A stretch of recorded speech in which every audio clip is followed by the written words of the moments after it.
Le mouton à 5 pattes. Bonjour à tous et bienvenue dans le Mouton à 5 pattes. Aujourd'hui, un tout nouvel épisode sur la santé mentale et la performance. On va voir ça dans un instant. Mais tout d'abord, je vous présente Margot Guillaume. Bonjour Margot. Bonjour Stéphanie. J'espère que tu vas bien. Très bien, très contente d'être là. Ah bah top, moi aussi. Alors Margot, je vais te présenter brièvement. Tu me dis si j'ai oublié quelque chose. Margot, entrepreneuse belge, cofondatrice et CEO d'eBloom, lancée en 2019. Ouais. Correct. Ok, nickel, c'est bon. Spécialisée dans le bien-être au travail. Tu fondes eBloom avec Jasper et Marco, partageant une vision commune, placer le bien-être au cœur de la performance. Un sujet aussi très cher à mon cœur. Passionnée par le management humain et le développement personnel, Margot, tu publies également déjà un premier livre, maintenant c'était cette année, en juillet 2024, Leader Next Gen, un guide pratique destiné aux managers modernes souhaitant adopter les dernières tendances en matière de leadership. Est-ce que j'ai oublié quelque chose? Ça me semble très complet. Eh ben super. Alors on va rentrer directement dans le sujet. Santé mentale, nouvel indicateur de performance. Margot, pourquoi la santé mentale est-elle aujourd'hui au cœur de toutes les discussions dans l'environnement de travail? Je pense pour deux grandes raisons. La première, c'est que ça s'est élevé à un problème sociétal, la santé mentale. On parle des entreprises, mais en fait c'est un problème sociétal, puisqu'aujourd'hui il y a quand même un demi-million de Belges en absence de longue durée, et un tiers des absences de moyenne et longue durée sont directement liées à des problèmes psychosociaux, donc de stress et de burn-out. Donc voilà, c'est quelque chose qui touche énormément de gens et qui est quand même un vrai désastre au niveau de la société. Et puis au niveau des entreprises, ça a un impact directement sur les performances, sur plein de niveaux. Il y a Securex qui avait mesuré le coût d'un burn-out pour avoir une estimation, et on parle en moyenne de 23 000 € par burn-out pour les entreprises. Et puis, mais tu es expert dans le domaine, l'impact sur la marque employeur, la réputation de l'entreprise, etc., qui est aussi hyper importante dans l'attraction et la rétention des talents. Est-ce que, donc du coup, eBloom créé en 2019, est-ce que tu sens quand même, entre 2019 et 2024, une évolution de la place de la santé mentale dans l'environnement de travail? Oui, totalement. Et à beaucoup de niveaux. Je pense qu'on vient quand même de loin aussi. En tout cas, ces dernières années ont montré les chiffres deviennent de plus en plus alarmants. Et donc, je pense qu'il y a beaucoup d'entreprises là où ça pouvait être un peu vu comme un nice to have il y a quelques années, sont maintenant vraiment confrontées à des hauts taux d'absentéisme, difficultés à recruter, beaucoup plus de démissions. Il y a une vraie hausse des démissions, et surtout chez les jeunes, chez les moins de 25 ans, il y a une hausse de 40% de démissions. Donc je pense que ça alarme aussi de se dire, en fait, ces jeunes-là, c'est l'avenir du monde professionnel, donc comment est-ce que tout ça va se passer? Et nous, on le remarque aussi dans la prise de pouls en entreprise via notre outil, où quand on a lancé, les entreprises, elles faisaient des enquêtes de satisfaction tous les 3 ans, 2, 3 ou 5 ans. Alors que là, on a encore fait une étude auprès d'une centaine de CEO belges, et on est beaucoup plus, presque la moitié font d'office plusieurs fois par an. Donc il y a aussi une accélération de cette prise de pouls pour pouvoir monitorer tout ce qui est santé mentale dans les entreprises. Ouais, aujourd'hui il y a vraiment une volonté de rétention, et je vais juste revenir sur ce que tu disais. Il y a 40% donc des jeunes qui démissionnent après une courte période. Est-ce que tu penses que la santé mentale a réellement un impact sur cette rétention, dans le sens où, justement, je parlais avec une autre intervenante qui me parlait de job snacking, un peu de cette société de consommation, de je prends un job, dès que ça va plus, je pars. Ouais. Quelle est pour toi la place de la santé mentale dans ce genre de décision? Alors en fait, je pense qu'en effet, il y a une tendance, comme tu le dis, à beaucoup plus changer de job. Et ça, c'est clairement une tendance qui s'observe. Les jeunes vont moins rester c'est prouvé aussi qu'ils vont faire plus d'emplois le long de leur carrière que les anciennes générations.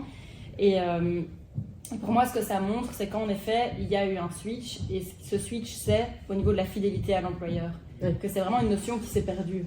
Un jeune aujourd'hui ne va pas rester dans son entreprise par fidélité à son employeur. Et tu sais pourquoi ça s'est perdu ou pas? Tu as des éléments de réponse? Je pense que, comme tu mentionnes, même la société de consommation peut l'impacter. Ça, moi, j'ai pas une analyse derrière, mais c'est les évolutions de la société où il y a moins, en tout cas, cet idéal de se dire je vais rester dans une même entreprise par fidélité et rester là. Et en fait, ce qui va faire que quelqu'un reste ou part, c'est l'expérience qu'il vit. Et donc, si la personne est épanouie dans sa fonction, elle restera. Et si elle l'est pas, elle partira.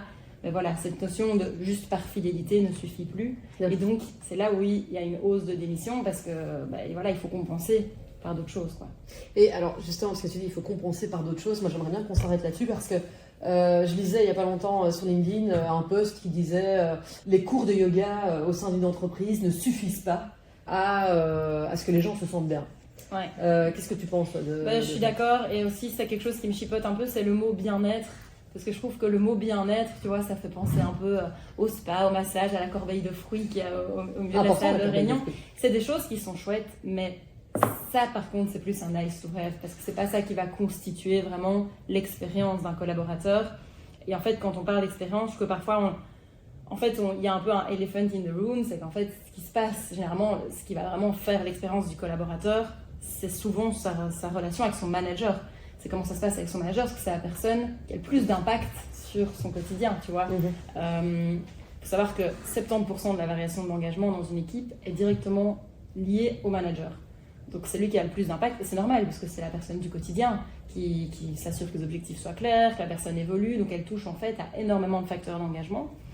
Et donc en fait, c'est surtout sur ça qu'il faut travailler.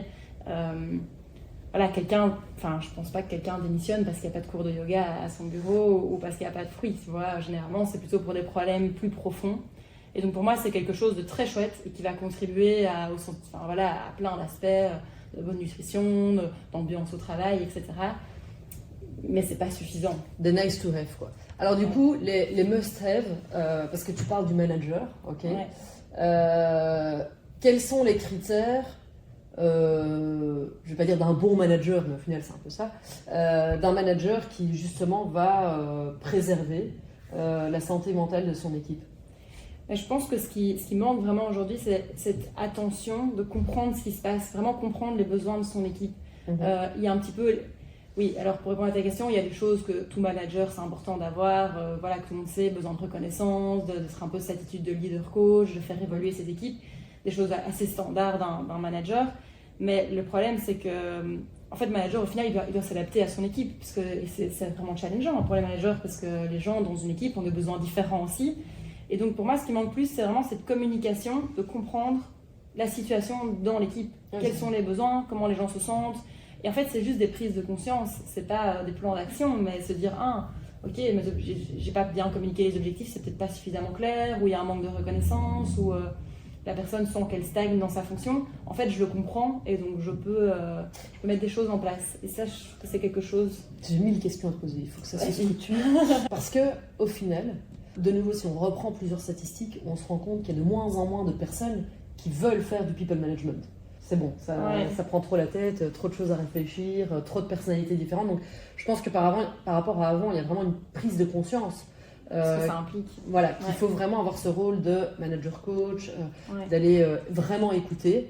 Alors, c'est une question un peu rhétorique pour toi, mais à quel point tu penses que c'est important d'implémenter dans une équipe la culture du feedback? Primordial. En fait, c'est primordial parce que je pense que si c'est un métier qui fait peur ou qu'il y a une réticence à le prendre, ou en tout cas une non-envie de le prendre, c'est pour plusieurs raisons. C'est qu'en fait, on manque d'équipement. C'est un métier qui est souvent pas considéré comme tel d'être manager. Tu vois, il y a dans beaucoup d'organisations, c'est plutôt une manière de valoriser quelqu'un. Par exemple, le meilleur commercial va devenir responsable commercial. Et donc, c'est une manière de le valoriser.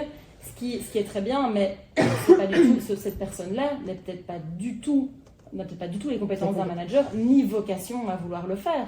C'est vraiment des métiers qui sont différents. Et donc pour le moment, je pense qu'il y a un peu ce décalage entre le terme manager et la réalité de sur quels critères est-ce qu'on l'embauche, comment est-ce qu'on l'équipe, comment est-ce qu'on l'évalue. Et du coup, pour parler d'équipement, ça c'est aussi quelque chose, on est projeté dans cette fonction et souvent on est peu équipé pour faire tout ce volet-là. Et donc c'est là qu'intervient la culture du feedback. C'est vraiment, pour moi, c'est primordial. C'est le point de départ, c'est de comprendre qu'est-ce qui se passe dans ton équipe pour pouvoir l'améliorer. Tu vois, c'est un réflexe qu'on a tous pour notre produit ou notre service. Oui, bien sûr. On va d'office prendre la satisfaction de nos clients parce que c'est ça qui fait évoluer. mais il n'y a pas ce réflexe-là, par exemple, entre un manager et une équipe. Non. Et alors que si on transpose ça là, on peut construire des choses ensemble et faire évoluer, quoi. Et sans rentrer dans une campagne commerciale pour eBloom, quelle est pour toi la fréquence à laquelle on doit demander des feedbacks? Je pense que il n'y a pas une bonne réponse, dans le sens où il faut quand même s'adapter à l'entreprise, à sa culture et à son core business. Par exemple, on est dans une entreprise avec des collaborateurs qui sont beaucoup moins axés au digital, et on va peut-être pas leur poser des questions toutes les semaines. Mais par contre, dans beaucoup d'entreprises, ils posent en fait 2-3 questions un jour par semaine. Et en fait, ça rentre dans la culture de l'entreprise. Et donc, carrément, cette culture du feedback où on sait que tous les jeudis, par exemple, c'est jeudi Bloom, on a 2-3 questions sur des thématiques très différentes qui varient de semaine en semaine. Et donc, ça rentre vraiment dans les mœurs de voilà, je vais pouvoir exprimer. Et en temps réel, on comprend les forces, ce qui peut être amélioré, etc. Mais par contre, tu me disais la dernière fois, et ça rejoint tout à fait aussi la santé mentale, que d'un côté, il faut effectivement prendre les feedbacks, mais après, il faut faire le follow-up. Ouais. Donc, le feedback qui va donner les résultats de ces questions vont devoir quand même être transposés en réponse et en plan d'action dans l'équipe pour que ça ait vraiment un Exactement. Et en fait, c'est là, je pense que chacun a un rôle à jouer. Donc déjà, il faut responsabiliser les collaborateurs.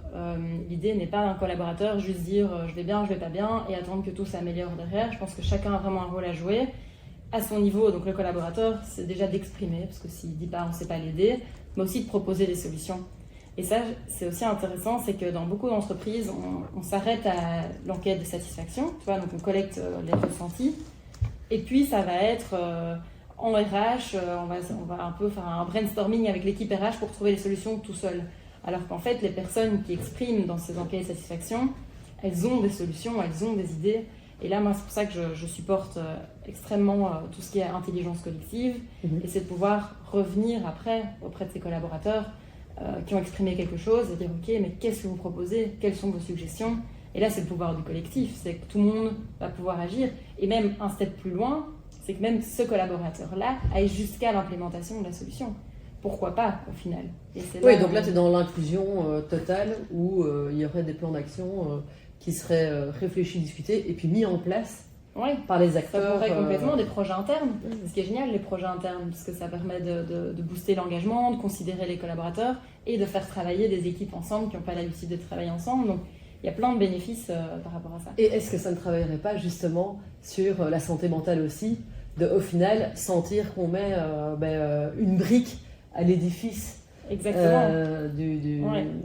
la société, au final, de l'entreprise, quoi. Et c'est une manière de répondre vraiment aux nouveaux besoins aussi, parce que ça, on voit que c'est tout ce qui est management participatif, etc., c'est en plein essor. Et il y a cette envie de pouvoir contribuer aux améliorations de l'entreprise au-delà de son job description. Tout à fait.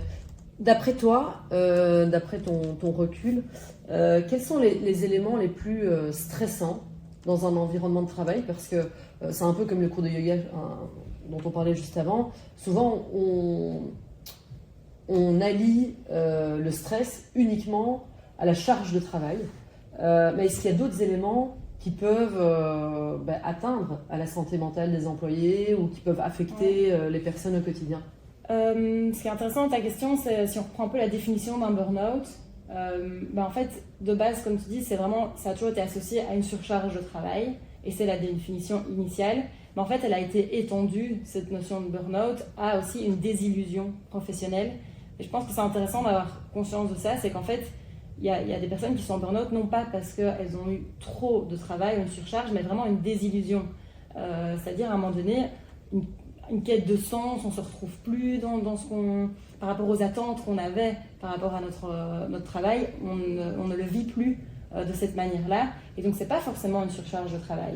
Et c'est vrai qu'on a tendance à réduire à ça, mais ça peut être, je ne sais pas, les attentes que tu as par rapport au leadership de ton entreprise, la mission, donc les comportements en interne, ça peut être des questions d'attitude, beaucoup de choses. Oui, parce qu'aujourd'hui, il y a plusieurs termes, burn-out, bore-out, brown-out, quiet quitting. Il y a toute une série de choses qui sont arrivées dans le milieu du travail. Mais oui, au final, pour moi, si je reprends ce que tu dis par rapport à la désillusion, je crois qu'effectivement, dès le recrutement, il faut aussi, autant le candidat que l'employeur, être très transparent. Tout à fait. Gérer les attentes l'un de l'autre à propos de ce qui va se passer après, quoi. Ouais. Parce que nous, on remarque souvent dans le recrutement, par exemple, que les premiers jours, ah ben mince, c'est pas du tout ce à quoi je m'attendais. Aussi bien l'environnement de travail que l'équipe, que la fonction. Et alors là, il y a tout intérêt à être transparent à fond. Et j'ai pas le chiffre exact en tête, mais je sais que c'est les premiers jours, c'est fou le nombre de... Enfin, la stat, il faudrait que je la retrouve, mais que la décision de rester long terme dans la boîte ou non, elle se fait les 3 premiers jours. Elle est déjà... La première impression. Ouais, c'est sûr. Et en fait, c'est vrai que c'est une perte de temps pour tout le monde, pour le candidat qui n'est pas du tout ce qu'il attendait, pour l'entreprise qui doit recommencer tout un recrutement. Donc oui, c'est toi qui es experte en recrutement, on va être le plus transparent possible. Oui.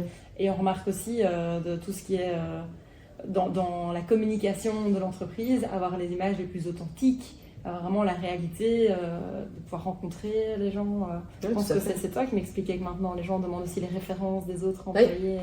Oui, mais de plus en plus, ils veulent parler d'abord à d'autres employés, avoir des entretiens avec les équipes, et vraiment aller s'immerger avant de prendre une décision. Et au début, les clients étaient assez réfractaires. Pourquoi qu'est-ce que c'est que ça ? Au final, moi, au plus j'avance dans cette réflexion, au plus je trouve ça positif. Parce qu'au final, après, la rétention n'en est qu'accrue, quoi. Donc, pour moi, je pousse au maximum de le faire. En fait, il n'y a aucune valeur à ne pas le faire, parce que ça va coûter beaucoup plus cher. Oui, exactement. Quelles sont, d'après toi, donc on a parlé du feedback, est-ce qu'il y a d'autres initiatives à mettre en place dans les entreprises ? Donc on a parlé aussi du manager coach. Qu'est-ce qu'il y a d'autre qu'on peut mettre en place dans une entreprise pour justement travailler sur cette santé mentale et la rétention ? En fait, je pense que quelque chose qu'il faut vraiment voir, il y a un changement d'approche à avoir par rapport à tout ça. C'est que toute cette question de santé mentale, aujourd'hui, elles sont très fort liées au soft HR et résumées au soft HR, de se dire c'est des initiatives, soft HR, etc. Alors que là, on parle vraiment d'une transformation de la culture de l'entreprise, du leadership qui doit être plus engageant. Et quand on dit engageant, pour moi ça rejoint un peu ce que j'expliquais, mais c'est vraiment réussir à impliquer tout le monde dans l'entreprise et se dire que la santé mentale, ça se résume pas à quelques initiatives, mais c'est vraiment une culture entreprise où tout le monde va contribuer à l'améliorer.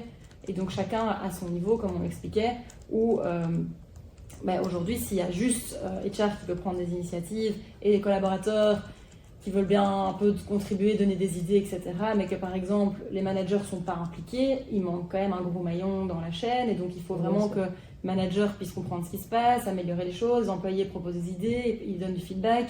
Et en fait, HR, au final, qu'est-ce qu'ils font ? De faciliter tout ça et fédérer autour de ce projet-là.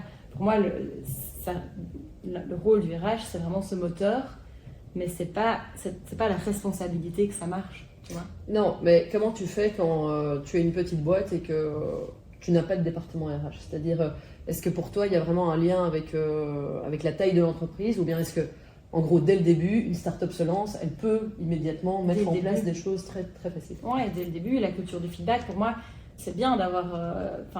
RH, c'est bien pour faciliter, comme je le disais, mais nous, on a beaucoup de clients où il n'y a pas d'RH, et en fait, c'est directement la direction qui instaure cette culture du feedback. Et comme on dit, en fait, il y a quand même... En fait, en rendant tout le monde responsable, personne n'a la full responsabilité. Donc, en fait, ça diminue aussi la charge que parfois, on se retrouve... Quand il y a des RH, justement, le piège, c'est de les laisser un petit peu patauger tout seuls pour trouver des idées, alors que quand il n'y en a pas, il y a vraiment ce truc de... OK, mais il ne suffit pas de dire qu'il y a un problème là, que l'environnement de travail n'est pas OK. Et qu'est-ce que vous voulez ? Qu'est-ce que vous proposez ? Qu'est-ce qu'on peut mettre en place ? Et être très transparent sur les contraintes aussi. Voilà, il y a tel budget ou il n'y a pas de budget. Comment est-ce qu'on peut être créatif ? Mais en fait, c'est juste que je trouve incroyable quand on peut mettre tellement plus de cerveau sur le même sujet, tu vois, d'avoir un boost d'innovation.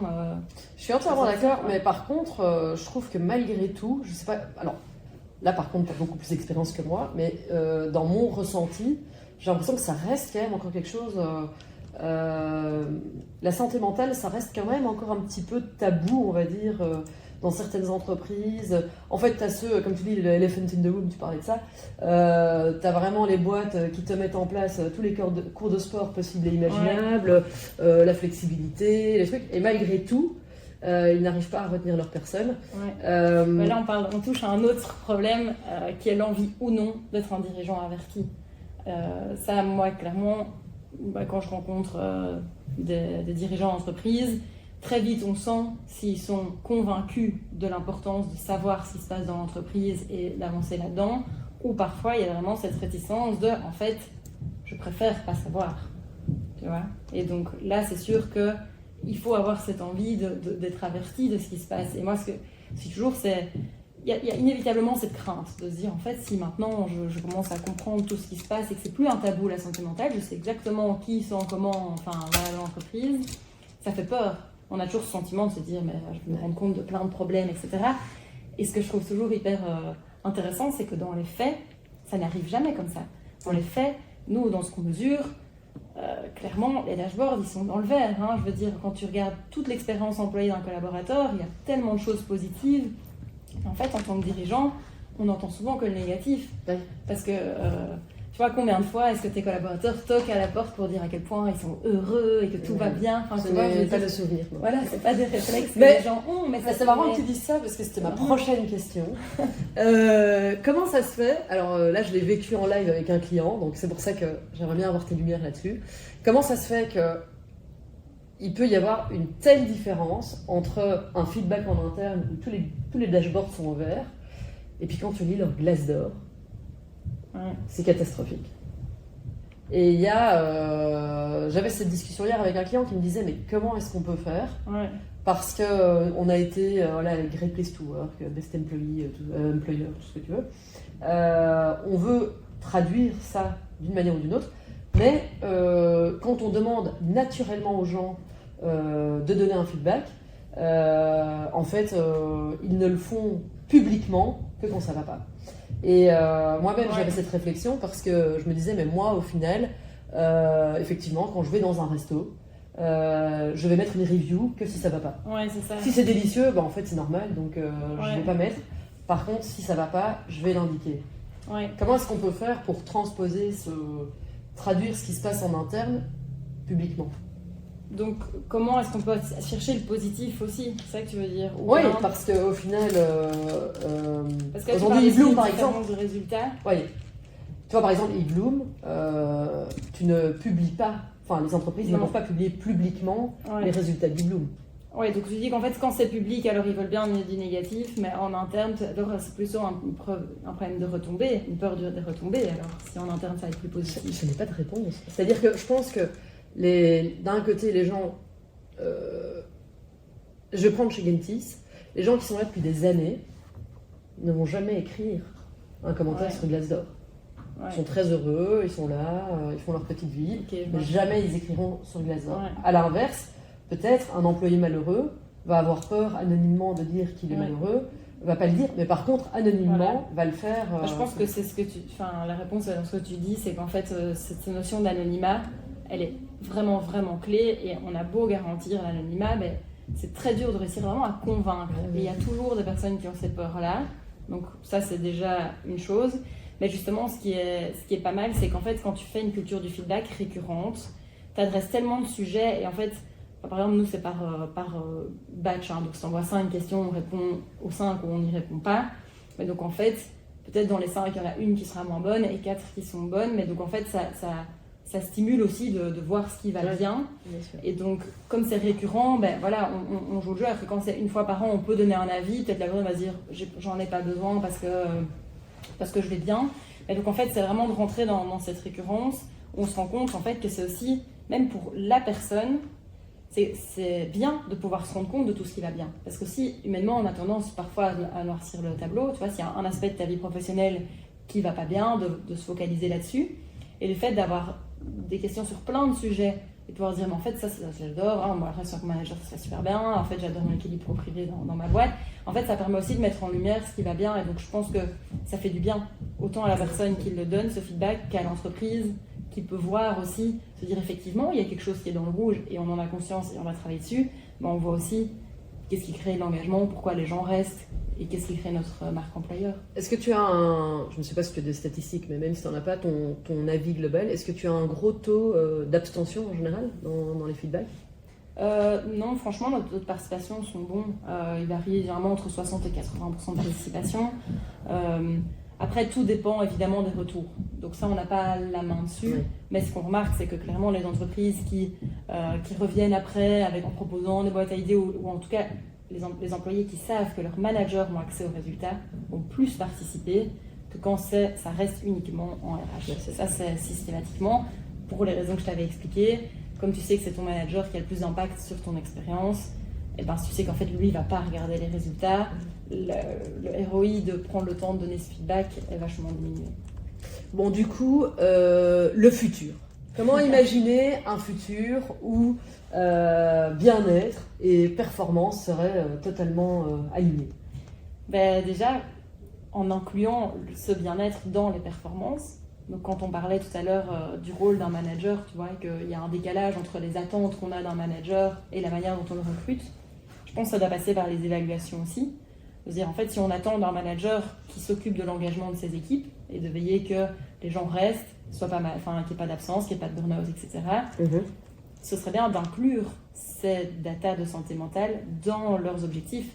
Et donc, si on reprend ce manager sales, que ce KPI ne soit pas que les performances de l'équipe sales, mais aussi la santé mentale de l'équipe sales. Parce qu'en fait, la santé mentale, c'est la performance. Et c'est une manière de valoriser, du coup, et de motiver les managers à prendre ce rôle. Après, évidemment, il faut les équiper, ça c'est sûr. Et tu vas les équiper de quoi? Comme je disais, équiper d'avoir ces informations. Ouais. Parce que c'est difficile, aujourd'hui on avance un peu dans le brouillard. Et ça, c'est aussi quelque chose qui, pour moi, est, quand on parle du futur, vraiment hyper important, c'est d'avoir plus de data sur la santé mentale. Tu vois, parce qu'on est quand même dans un monde hyper data-driven. Enfin, je veux dire, il y a des data sur tout. Surtout. Tu ne vas pas lancer un nouveau produit sans avoir fait une étude de marché. Quand tu regardes un conseil d'administration, tout le monde a ses chiffres. Et puis en RH, sur la santé mentale, il y a très peu. Il y a très peu, effectivement. On a beaucoup parlé des managers. Mais quel message aimerais-tu également adresser aux collaborateurs qui se sentent pas bien dans leur boulot ou qui se sentent fatigués ou qui hésitent à demander de l'aide? Je pense que c'est vraiment hyper important de communiquer, surtout si c'est déjà dans une approche où on sait qu'on est déjà prévu. En fait, dans la tête, on est déjà ailleurs. Il n'y a plus rien à perdre d'en parler. Et je pense que souvent, il y a vraiment ce manque de oser passer le pas et communiquer là-dessus. Et il y a des entreprises, oui, s'il n'y a pas de canal, qu'il y a un canal anonyme ou pas, il faut à un moment donné passer le pas parce que sinon on ne sait pas aider. Et donc pour moi c'est la première chose. Et effectivement, si après l'entreprise n'est pas réceptive, mais faire d'abord ce premier pas de proposer, d'exprimer ce qui ne va pas et aussi d'essayer de trouver des solutions. C'est la première étape. Si après ça a été exprimé, c'est pas entendu, il n'y a rien qui change, je pense qu'alors il vaut mieux se tourner vers une autre entreprise. Mais la première étape, c'est d'en parler. Et c'est vrai que moi, je rencontre souvent des personnes qui me parlent à moi du fait qu'elles prévoient de démissionner pour x, y raison. Et quand je demande s'ils en ont déjà parlé en interne de ça, à leur manager ou quoi, la réponse est systématiquement « ah non, jamais ». En fait, je me dis c'est dommage parce que peut-être que s'il entendait ça, il pourrait essayer de trouver des solutions. Il y a plein de choses possibles. Et souvent, comme tu dis, en fait, je pense que c'est là où il y a toute la différence, c'est que tout se passe dans oser. Ouais. Moi, ça m'est quand même arrivé plusieurs fois dans ma carrière. J'essaye de l'éviter au maximum, mais ça m'est arrivé plusieurs fois d'avoir des surprises. Ouais. De me dire vraiment, mais pourquoi? Ouais. Et au moment de la démission, quand j'entends, parce qu'on fait des exit interviews, au moment de l'exit, d'entendre le feedback et de me dire, mais comment j'ai jamais vu ça en fait. Ouais. Et puis te dire, déjà avoir plein de solutions qui te viennent en tête. Ah ouais, si j'avais su, j'aurais fait ça. Exactement. Et alors t'es là, mais mince, si je l'avais vu 2-3 mois avant, j'aurais pu faire ça, et je l'ai pas vu. Et d'un côté, tu t'en veux beaucoup de ne pas l'avoir vu. Ouais. Et de l'autre côté, il y a aussi une responsabilité quand même de l'employé à un moment donné de oser. Mais alors du coup, tu dois aussi donner l'espace. En fait, c'est ça, c'est créer le cadre. Et le cadre, il se compose de quoi? L'envie d'entendre, donc déjà montrer, voilà, tu as envie d'entendre, tu as envie d'avoir cette information, que la porte est ouverte, entre guillemets. Et puis le côté confiance. Et ça, malheureusement, c'est pour ça que moi, je reste quand même sur l'importance d'un cadre anonyme. Parce qu'en fait, c'est pas qu'une question de culture d'entreprise. Tu vois, on dit souvent, oui, mais voilà, nous, on a une culture hyper transparente et tout, et c'est génial. Et dans un monde idéal, il n'y aurait même pas besoin d'anonymat, clairement. Mais en fait, le problème, c'est que c'est pas qu'une question de culture, c'est aussi vraiment une question de personnalité. il y aura toujours des collaborateurs qui n'ont aucun souci à te dire ce qui se passe. Et puis il y en a d'autres où c'est beaucoup plus compliqué de faire ce pas. Bien sûr. Et donc l'anonymat aujourd'hui est le moyen d'entendre tout le monde de la même manière, en fait, de mettre tout le monde sur le même pied d'égalité par rapport à ça et de permettre à tout le monde d'oser. Et donc quelqu'un qui n'aurait pas eu besoin d'anonymat, il viendra peut-être quand même le dire en face. Mais dans la réalité, on se rend compte que ça fait quand même ressortir des choses qui ne seraient pas sorties sinon. Et pour moi, c'est un petit peu un premier pas. C'est vraiment, tu vois, la technique des petits pas. C'est de se dire, c'est peut-être plus facile déjà de réussir à le déposer quelque part de manière anonyme. Et puis la discussion va en découler, c'est une première étape. Et puis après, voilà, ça va ouvrir à la discussion.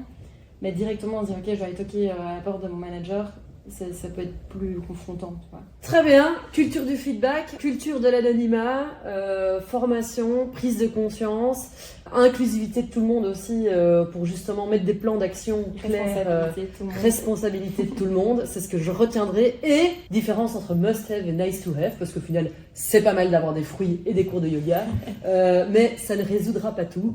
Margot, un tout grand merci pour ce moment. Merci à toi. C'était top, et à tous les auditeurs, je vous dis à très bientôt, bonne journée. Bonne journée. Merci de nous avoir suivis jusqu'à maintenant. Nous espérons que cet épisode vous a plu. Si c'est le cas, n'hésitez pas à nous soutenir en vous abonnant, en partageant notre contenu et en nous laissant 5 étoiles sur votre plateforme d'écoute préférée. Pensez aussi à nous suivre sur nos réseaux sociaux afin de vous tenir au courant des dernières actualités du mouton à 5 pattes. Merci beaucoup et à bientôt pour un nouvel épisode.